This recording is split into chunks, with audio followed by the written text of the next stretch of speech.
Nessa semana, e vários senadores, senador Cacildo estava presente, senadora Vanessa também, da cerimônia de lançamento da agenda legislativa da Confederação Nacional da Indústria, presente também o presidente da Federação das Indústrias do meu estado, Rio Grande do Sul, o senhor Heitor Miller.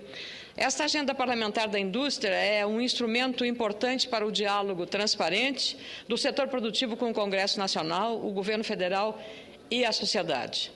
Entre os projetos que aguardam votação na Câmara e no Senado, a indústria pede a aprovação da regulamentação do trabalho terceirizado, a adoção do crédito financeiro do imposto sobre produtos industrializados e a eliminação do adicional de 10% do FGTS, Fundo de Garantia, senadora Marta, daqui a pouco vamos ter audiência sobre isso, cobrado das empresas nas demissões sem justa causa, e esse dinheiro não vai para o trabalhador, vai para o trabalhador aqueles 40% a que ele tem direito, não é isso. 10% foi aquela ideia que o governo adotou, criando esta multa de 10% com o objetivo de financiar os pagamentos das diferenças do Plano Collor e Plano Verão. Só que agora, em julho, a Caixa encerra esses pagamentos todos e não haverá mais, portanto, razão para a cobrança desta multa de 10%.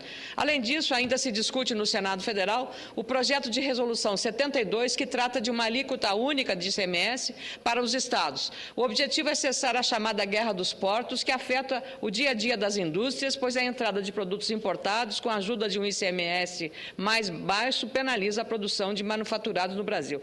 Tenho a convicção, porque ontem ouvi muito atentamente o discurso do senador Cacildo Maldaner, de Santa Catarina, estado que faz essa isenção com as suas razões para isso, o próprio senador Ricardo Ferraz do Espírito Santo, da mesma forma, e eu acho que o melhor caminho é o diálogo e o entendimento, para evitar prejuízos a esses estados que são tão importantes. Nunca é demais também lembrar, no aspecto da agenda legislativa, que as reformas básicas para o setor produtivo, como a reforma tributária e a trabalhista, não saíram das gavetas do Congresso até hoje, o que provoca este grande número de projetos pedindo a desoneração da produção industrial. O setor produtivo pede e merece maior atenção de todos nós parlamentares, pois apesar dos números positivos de consumo e crescimento do país, o Brasil está longe de ser uma ilha de tranquilidade e prosperidade em meio a tempestades dos mercados europeus e americanos. Neste ano, o anúncio do elenco de prioridades para a indústria na pauta de votação do Congresso é feito em um momento em que a indústria brasileira sofre com o processo de desindustrialização. Uma situação provocada pela selvagem entrada de produtos importados, pela carga tributária pesada e os altos custos de uma infraestrutura deficitária. A aprovação de matérias na Câmara e no Senado, que passam a ajudar a recuperação da indústria, deve ser considerada prioritária em nossa agenda. Se dermos uma rápida olhada, os projetos que hoje esperam pela votação representam uma mini-reforma e, se fossem votados, poderiam criar um cenário mais adequado para o setor produtivo brasileiro e, consequentemente, para trabalhadores e consumidores. A carga tributária, por exemplo, leva a situações como a que vive o setor coureiro calçadista do meu estado, o Rio Grande do Sul, responsável por 30% da produção de calçados do país. Trata-se de uma indústria que investe pesado na inovação do design dos produtos, na diversificação de mercadorias, saem de indústrias gaúchas, artigos de couro, como bolsas, carteiras e malas. Esses itens integram a cadeia do vestuário e têm uma taxação de 10% de IPI. Porém, os mesmos produtos feitos com material sintético, a maioria importados, não são penalizados pela tributação do IPI e chegam ao mercado bem mais baratos. O que pode parecer bom para o consumidor é, na verdade, um incentivo à falsificação e também à pirataria. Esse tratamento tributário diverso para o couro natural e o sintético é um absurdo, pois é um convite à informalidade e à pirataria. Uma concorrência também desleal que está fechando fábricas de artigos de couro. Fica difícil concorrer com artigos de qualidade duvidosa que entram no país com impostos inferiores, consequentemente com preços também inferiores. Enquanto os navios com produtos importados fazem fila nos portos brasileiros, os colaboradores das indústrias do nosso país e do meu estado, Rio Grande do Sul, fazem fila para receber as rescisões de contrato de trabalho, a sua carta de demissão, senador Paulo Paim. O Brasil não pode se dar ao luxo de continuar a condição de sendo apenas um exportador de matéria-prima. Precisamos estimular a agregação de valor e diminuir o fardo de quem produz e de quem trabalha. O processo de desindustrialização não é novo. Há muito tempo as indústrias vêm sentindo o peso da tributação, do dos altos juros, do câmbio distorcido e da logística deficiente e cara. Nossa indústria de máquinas, por exemplo, na década de 80, era a quinta maior indústria do mundo. Hoje, o Brasil caiu para o 14º lugar como fabricante de máquinas em todo o mundo. O empresário Luiz Alberto Neto, presidente da ABIMAQ, que participou da última audiência pública na Comissão de Assuntos Econômicos para discutir a guerra dos portos, não tem dúvidas de que a desindustrialização já está instalada no setor produtivo brasileiro, em especial no setor de bens de capital.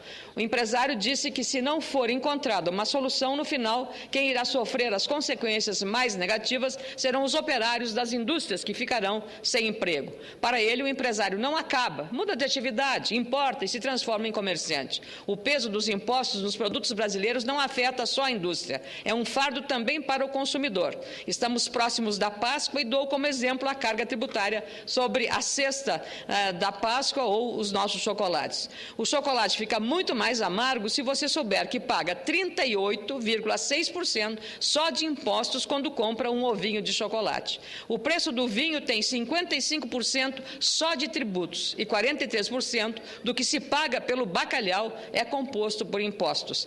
Para ter a ideia de quanto paga, o consumidor deveria ter o direito de visualizar na nota fiscal o volume de impostos pagos sobre os produtos que paga no dia a dia, como acontece em países como os Estados Unidos e a África do Sul, só para citar 2 exemplos. Um projeto de lei de autoria do senador Renan Calheiros tramita no Senado e Câmara desde 2006 e estabelece medidas para que os consumidores sejam esclarecidos dos impostos que estão pagando sobre as mercadorias e serviços, através de uma nota fiscal ou no computador da loja no ato da compra. Acredito que a exibição dos impostos das notas fiscais não é possível aqui no Brasil, porque as notas fiscais seriam muito mais longas e usaríamos muito mais papel para exibir toda a taxação de serviços e mercadorias compradas.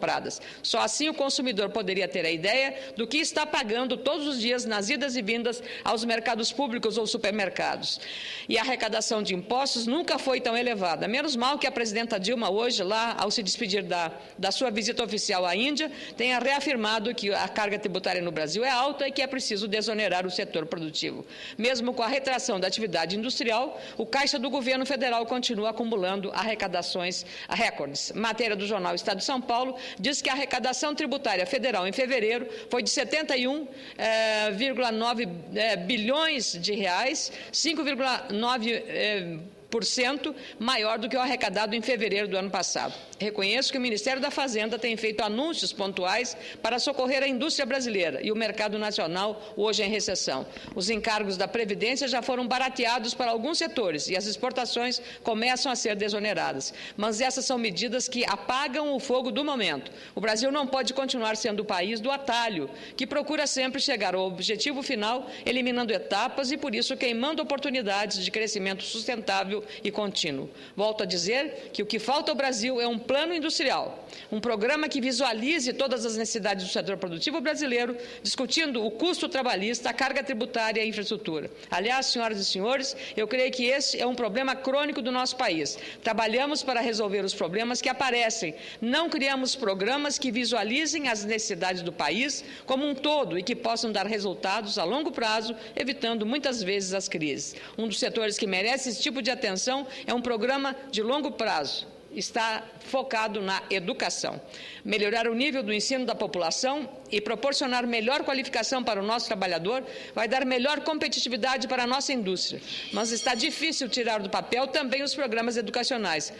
O Plano Nacional da Educação está na Câmara desde 2010. Antes mesmo da aprovação desse plano, teremos que mudar o próprio título do projeto, pois 2011 já foi no passado e ainda não implantamos esse programa.